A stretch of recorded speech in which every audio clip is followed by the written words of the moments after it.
가까이 해야 할 사람은 지적질해주는 친구. 소크라테스 명언을 통해서 위안을 얻을 수 있으며 이전보다 발전적인 삶을 살아갈 수 있습니다.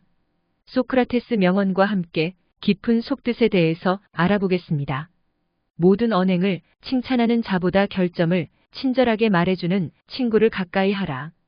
이 격언은 친구 사이에서 서로의 결점을 친절하게 지적해주는 것이 칭찬만 하는 사람보다 더 가까움을 형성하는 데 도움이 된다는 것을 나타냅니다. 우리는 때로는 다른 사람의 언행에서 결점이나 부족한 점을 발견할 수 있습니다. 이때 이러한 결점을 지적해주는 방법과 태도가 중요합니다.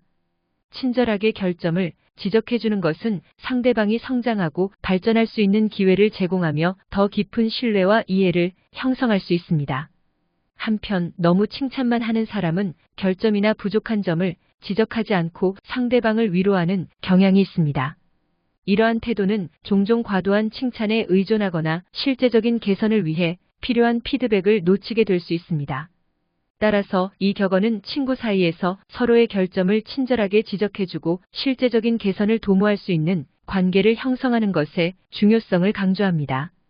이는 상호 간의 성장과 발전을 도모하며 서로를 더욱 가까이 하고 이해하는 데 도움을 줄 수 있습니다.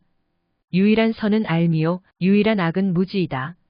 이 문장은 현대에 이르기까지 많은 사람들 사이에서 공감을 얻고 있는 말이죠. 이는 지식이 사람들에게서 힘과 이해력을 제공하고 무지는 부족함과 잠재적인 위험을 야기할 수 있다는 사실을 강조하는 격언입니다. 알은 우리가 세상을 이해하고 문제를 해결하며 자아를 발전시키는 데 도움이 됩니다. 지식을 갖는 것은 우리의 시야를 넓히고 새로운 아이디어와 관점을 개발할 수 있게 해줍니다. 알은 자기 확신과 자신감을 키우며 자신의 목표를 이루기 위해 필요한 도구를 제공합니다. 한편 무지는 이해하지 못하는 상태를 의미합니다. 무지한 상태에서는 오해, 오류, 편견, 불확실성 등이 존재할 수 있습니다. 무지한 사람은 제한된 시야와 행동 범위를 가지며 새로운 아이디어나 가능성을 탐색할 수 없습니다. 무지는 실수와 잘못된 판단을 초래할 수 있으며 종종 위험한 상황에 빠지게 할 수도 있습니다. 따라서 이 격언은 계속해서 배우고 성장하며 지식을 쌓는 것에 중요성을 강조하고 무지한 상태를 피해야 함을 알려줍니다. 죽음은 인간이 받을 수 있는 축복 중 최고의 축복이다. 이 문장은 한편으로는 죽음을 긍정적인 측면에서 이해하고자 하는 시각을 나타냅니다. 그러나 죽음에 대한 인간의 관점과 신념은 문화, 종교, 철학 등에 따라 다양하게 다릅니다. 따라서 이 문장은 모든 사람들에게 적용되는 절대적인 진리로 받아들여질 수 없습니다. 일부 사람들은 죽음을 하나의 축복으로 여길 수도 있습니다. 그들은 죽음을 고통과 고난에서 해방되는 순간 영원한 휴식과 평화의 상태로 해석할 수 있습니다. 이런 시각에서는 죽음을 삶의 끝이 아닌 다음 단계로 바라보는 것입니다. 그러나 다른 사람들은 죽음을 상실과 슬픔의 경험으로 받아들이기도 합니다. 죽음은 가족과 친구를 잃는 아픈 이별이 될 수 있고 생명의 끝과 불확실성을 상기시킬 수도 있습니다.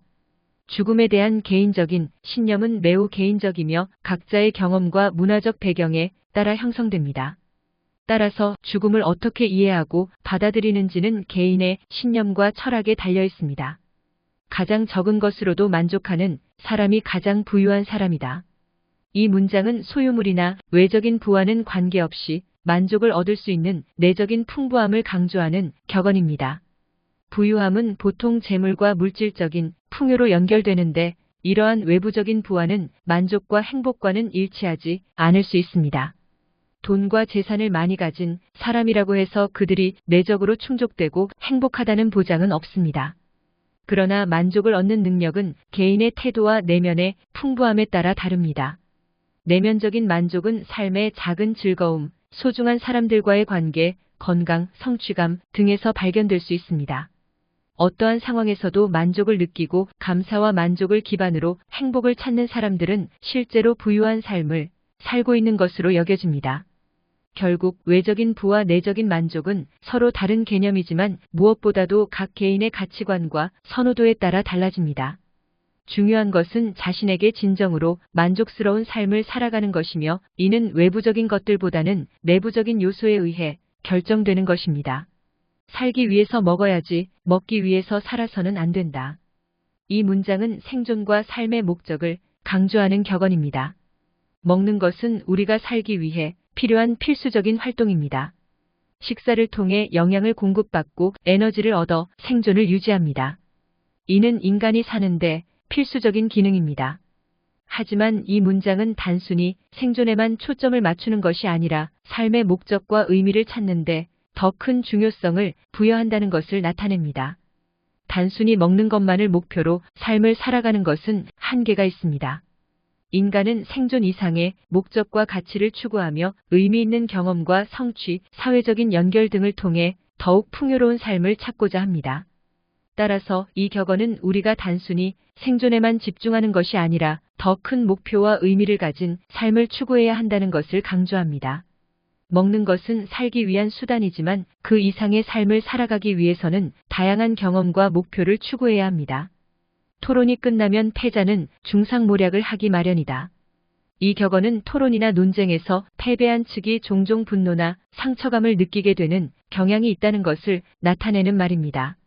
토론이나 논쟁은 서로 다른 의견을 가진 사람들이 서로의 입장을 이해하고 서로의 생각을 존중하며 대화를 하는 것이 중요합니다. 그러나 종종 논쟁이 양자 간의 적대감과 대립으로 이어져서 논쟁이 끝난 후에도 양측 사이에 감정적인 상처가 남는 경우가 있습니다. 이 격언은 이러한 상황에서 패배자는 자신이 상처를 입었을 수 있지만 상대방의 입장을 이해하고 존중하는 태도를 가져야 한다는 것을 강조합니다.